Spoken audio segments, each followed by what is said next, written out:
Okay.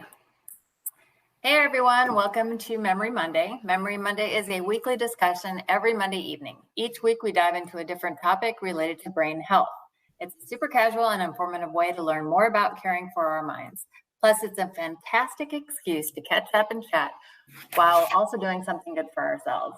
Today we'll embark on this week's topic, how negative thinking ruins your brain health.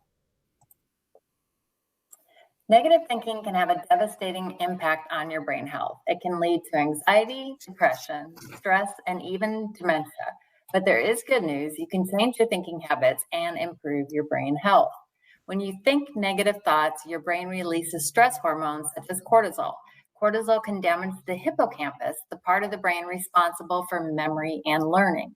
Over time, chronic stress can lead to cognitive decline and an increased risk of dementia. Negative thinking can also lead to inflammation in the brain. Inflammation is linked to a number of brain health problems, including Alzheimer's disease and Parkinson's disease.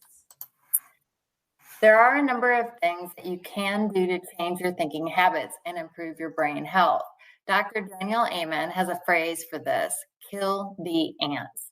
And ANT stands for automatic negative thoughts. Dr. Amen is a board certified by the American Board of Psychiatry and Neurology and Psychiatry, and he states that first, you must identify your negative thought. The first step is to become aware of your negative thoughts. Pay attention to the thoughts that run through your head throughout the day. The next step is to challenge your negative thought. Once you've identified the negative thought, challenge it. Ask yourself if there's any evidence to support your negative thought. Are you catastrophizing or jumping to conclusions? Then replace your negative thought with a positive thought. Once you've challenged your negative thought, replace them with positive ones. For example, instead of thinking, I'm going to fail this test, think, I'm going to do my best on this test. And practice mindfulness.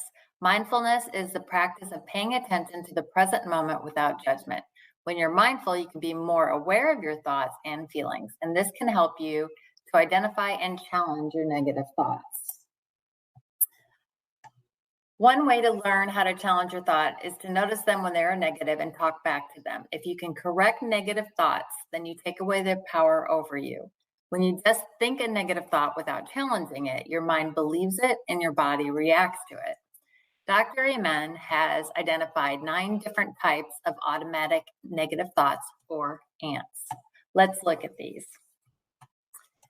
His first one is ant number 1, and that's always or never thinking. And this is thinking in words like always, never, no one, everyone, every time, or everything. So the first negative thought we'll look at is, he's always putting me down. So what's another way to turn that around into a positive thought? Instead of saying, he's always putting me down, what would you say? You should ask yourself, does he really always put you down, or is it every now and then? Or do you have or never? Because most of the time, people don't always do something. It's just that in the moment, that's how you're feeling. So you just need to redirect your thought pattern on that. Let's bring another one. I'm going to say, use this phrase: no one will ever call me. How can you change that into a positive? Just say, I don't know if I want anybody to call me, but hopefully the one I want to will call me. Yeah, that works.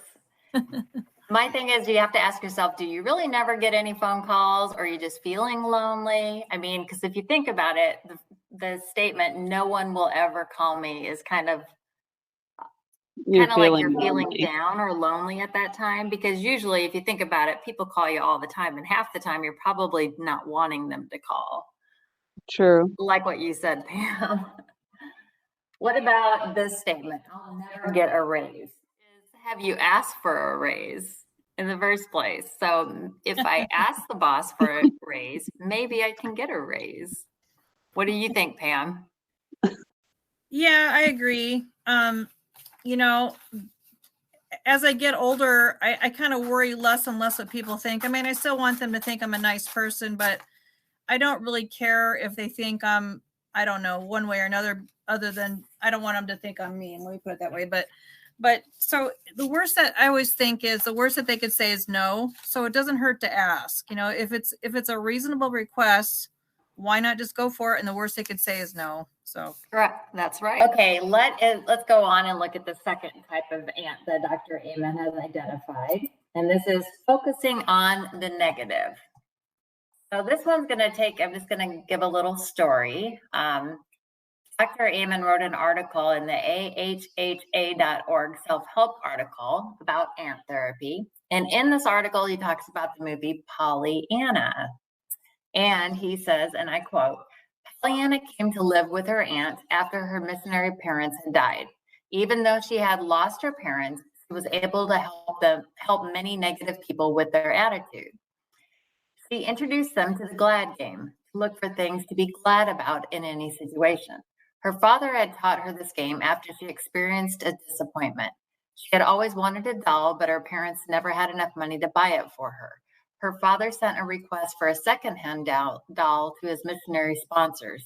By mistake, they sent her a pair of crutches. What is there to be glad about crutches, they thought. Then they decided they could be glad because they didn't have to use them.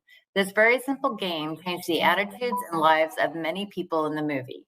Pollyanna, especially affected the minister. Before she came to town, he preached hellfire and damnation, and he did not seem to be very happy. Pollyanna told him that her father said that the Bible had 800 glad passages, and that if God had mentioned being glad that many times, it must be because he wants us to think that way. Focusing on the negative in situations will make you feel bad. Playing the glad game or looking for the positive will help you feel better. And I do think that you mentioned, Pam, about looking at the positive when you wake up, just, if it's a nice day or something. So. yeah, am really thankful to see the sunrise. Well, let's say I don't get up to see the sunrise really that early, but just to see the sun out there makes me feel better. Or even like looking out the back window and I have these little bird feeders and just to see little birdies, chirping around and enjoying it. And, I have a place back there where we have, Rob buried his dog when the dog died about 4 years ago. And then that's where, when I had baby dog, when she passed away, we cremated her and I sprinkled her ashes over the same area. And then also planted some flowers and have kind of wildflowers. And I'm thinking, I'm just grateful to be able to see them. I have a little dog statue out there for her and a little dog statue for Buddy. And so I just kind of feel thankful to be able to look at that. And I was even thinking next we'll go on, and aunt number 3 is fortune telling. And I know I do this, but I'll explain it. It's predicting the worst possible outcome to a situation.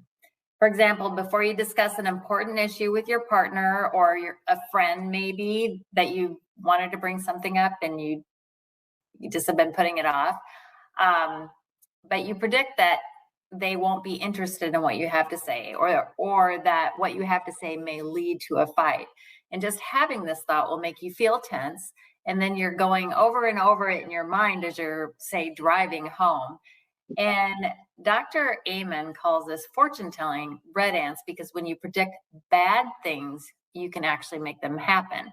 So as you're driving home from work and you predict that the house will be a wreck and no one will be interested in seeing you, by the time you get home, you've gotten yourself so worked up, you're waiting for a fight. And when you see one thing out of place or no one comes running to the door, you explode and ruin the rest of the evening. So fortune telling ants really kind of hurt your chances for feeling good. I think in this case, you can focus on it, so you're getting more and more worked up as you get home. So then the slightest thing sets you off.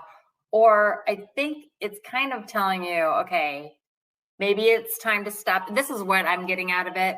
Maybe it's time to stop and think. I'm not going to worry about if the house is a mess. I'm just going to go home and try to relax. Of course, I know life happens and sometimes your partner or whatever might be gearing for a fight the minute you walk in the door. But the main thing is trying to stay positive, like going into the situation. And Yeah. that kind of helps alleviate some of the, could alleviate some of the blowups. You just don't know, of course, what the other person's going to do. So, but the main thing is to try to keep your mind more focusing on the positive and not just assuming things are going to be a certain way when you get home. Yeah. Which is very hard to do. So It is. Good. Yeah. And the next one is mind reading. So this is ant number 4. And this is believing that you know what another person is thinking even before they told you. So does anybody have an example of a mind reading? Like, what would you consider a mind reading automatic negative thought? I think it's funny, like I'm usually pretty patient, but sometimes I'm just so impatient. I feel like I'm going ballistic when I'm waiting for an answer from somebody. And if they don't answer me right away, I start putting words into their mouth like, oh, I know this is what you're thinking now. And they're like, no, I wasn't thinking that at all. I was just trying to think of my answer. And it's like, oh, well. So I'm just trying to put words in their mouth because I don't know. I hate to say they're maybe talking too slow or, but I think I know what they're saying and it really wasn't necessarily what they were going to say. And it could be past experiences that play a part of that too. Yeah. I think so. Exactly. Like thinking someone's mad at you and they're really not, because someone could just look constipated and, they don't know. Or they could have the automatic resting bitch face that the Bowers have. Yeah, that's true. And not be mad at all. Or they're thinking about their own issues, like with work or something that you're not aware of. Right. So the important thing is to just remember that you don't really know what they're thinking and you don't really know what's going on. For all those things that we just talked about, and also a couple more like thinking if someone's mad at you or someone doesn't like you or thinking that someone was talking about you, don't put thoughts in other people's heads. Remember, the person could have something else going on in their lives. And a negative look from someone else may be nothing more than they're constipated. You don't know. You can't read anyone's mind and you don't really know what anyone else is thinking unless they've actually told you. So now if they told you they're mad at you, then that's another ballgame. But okay, so ant number 5 is thinking with your feelings. And this is believing negative feelings without ever questioning them. So like, I feel like you don't love me, or I feel stupid. So you got to look at, don't ever call yourself stupid because that's also considered labeling. You're not stupid. What you can do is just like, okay, I'm not stupid. If you feel like you're calling yourself stupid, say, no, I'm not stupid. Did I get out of grade school? Did I get out of high school? Have I passed tests before? You may feel that way at that point, but if you really look at it, you're not stupid. So it's good not to put that feeling on you. And also, if you feel like a failure, again, there are probably many things that you've done well in your life, but failing at one thing does not make you a failure. Well, but when you go to a counselor or somebody to talk to them, they're like, well, you need to tell them you feel. Say, I feel this is how this is going. So, well, yeah, I suppose you could say like that to someone and they can respond. But I guess like it's the more statements like I feel stupid, or I feel like a failure, or I feel like nobody loves me. That's kind of some of that you can just kind of reevaluate. But yeah, you're right. Counselors do tell you that feel statements. Well, because then you're not attacking the other person. Yeah. So, okay. And then next would be ant number 6 is guilt beating. And this is thinking words like should, must, ought, or have to. And by changing the thoughts to be more positive, you'll have a better outlook on life and will begin to feel better. So, for example, you're feeling guilty about not spending more time at home. So you think, I ought to spend more time at home. Instead of saying it that way, switch it to, I want to spend more time at home. And it's just kind of that little, instead of switching the word ought to want, makes it a more positive thought. And another one is, I must spend more time with my kids. Instead of saying must, you could say, I want to spend more time with my kids. And if you have work to do, like I have to organize my office, instead think organizing my office would make my life easier. So it kind of makes it more positive. So instead of something you have to do, it's something you want to do, or something that would make your life easier. Does that make sense? Yep. Okay. Next is labeling. And this one I kind of talked to a little bit earlier for the stupid label. But these are examples of like jerk, frigid, arrogant, irresponsible. You need to remember that everyone has bad days, and that person that is acting like a jerk, maybe his child just died, maybe he something happened in his life where he ran over a squirrel or something, and he's just having a bad day. So he's probably not a jerk most of the time. It's just that one time. So they say stay away from labeling others. And ant number 8 is personalization. And this is personalization is innocuous events are taken to have personal meanings. So like my boss didn't have time to talk to me this morning, she must be mad at me. So that statement would not be true, because she could have gotten into a car accident on the way to work, or she's just super busy and just didn't even notice that you were there, and just getting her stuff done, Or another one, my son got into an accident with the car. I should have spent more time teaching him to drive. It must be my fault. And again, that's not true. Maybe your son was not paying attention, or the other driver wasn't. Don't put blame on yourself for other people's actions. And the last ant that Dr. Amen has identified is blame. And this is blaming someone else for your own problems. Like, it wasn't my fault that happened, or that wouldn't have happened if you hadn't, or how was I supposed to know, or it's your fault that. So it's playing the blame game, which I actually did when I was married. Has anyone else ever done that? Yep. So in review, I'm going to kind of look over this. We had one of the ants is, you never listen to me. And this type of ant is called always thinking ant. And instead of saying you never listen to me, say I get frustrated when you don't listen to me, but I know that you have listened to me in the past and will again. I mean, obviously you don't have to say that verbally, but you can think about it. The next one is the boss doesn't like me. And that's a mind reading ant, because you don't know, you can't read his mind. So you say, I don't know that. Maybe she or he is just having a bad day. And bosses are people too. Another one would be the whole class will laugh at me. That would be fortune telling, because you don't know what the class is going to do before getting up and giving a speech. So you just tell yourself, I don't know that. Maybe they'll actually like my speech. And then the other one, labeling, I'm stupid. Sometimes I do things that aren't too smart, but I'm not stupid.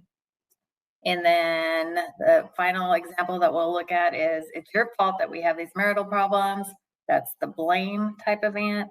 And to kill that one is, I need to look at my part of the problems and look for ways that I can make the situation better. So some daily action steps that you can take to help you with your negative thoughts. The first one would be starting a gratitude journal. So writing down 3 things that you're grateful for at the end of each day can help you focus on the positive. Spend time in nature. Spending time in nature has been shown to reduce stress and improve mood. Meditate. Meditation is a good way to practice mindfulness and train your brain to focus on the present moment and positive thoughts. And spending time with loved ones. Social support is important for brain health. Make sure you just spend time with people that make you feel good, not people that make you feel bad. So it does take time and effort to change your thinking habits, but it is worth it. By following the tips above, you can improve your brain health and reduce the risk of developing dementia. Remember, you're not alone. Many people struggle with negative thinking, but there is hope. And with time and effort, you can change those habits. So start today. And remember, we are in the Don't Lose Your Mind community. If you're having trouble turning a thought around, post it in the community and we can help you turn that thought into a negative, turn the negative into a positive. The community is there to support each other. Remember, two are better than one, and a cord of three strands is not easily broken. That's in the Bible. So we're there to support and empower each other on our journey to a better brain. So does anybody have any other questions? No. Or any other insights on negative thinking? No, I really appreciate you doing this, Kathy. When I saw your subject for this week, it was funny. I started noticing, Dylan was a positive influence when he was here with me in Elkhorn. Now he's in New York and hopefully spreading the positive vibes. But I kind of looked around and a lot of things that I remember him for is just trying to get me to think more positive, because for whatever reason, I start to worry too much about everything where I can't enjoy myself. But he's just, he's always like, Mom, just relax, just enjoy yourself, just relax. And that's my hard time, is just relaxing. And so when I look around the house and it's just like, yeah, I got to remind myself to just, smell the flowers. And I do get like the little like $5 bouquet of flowers every couple of weeks at Walmart for myself, just because it's one thing that is just very cheerful. And even though outside it might be gray and stormy, it just makes me smile. And I do make a point of just smelling those flowers every morning and just saying, thank you for everything. And just to be able to smell the flowers. And then, when they kind of start dying off, and luckily the carnations last a couple of weeks, but when they start dying off, then I basically get a new little bouquet and I put that bouquet out by where the dog's little garden area is. And so then I hope that, I don't know if rabbits eat those flowers or what happens, but, eventually some of them are gone, or, but hopefully I help them out too. But I guess just trying to take a few minutes just to appreciate being here and being able to smell the flowers, I guess.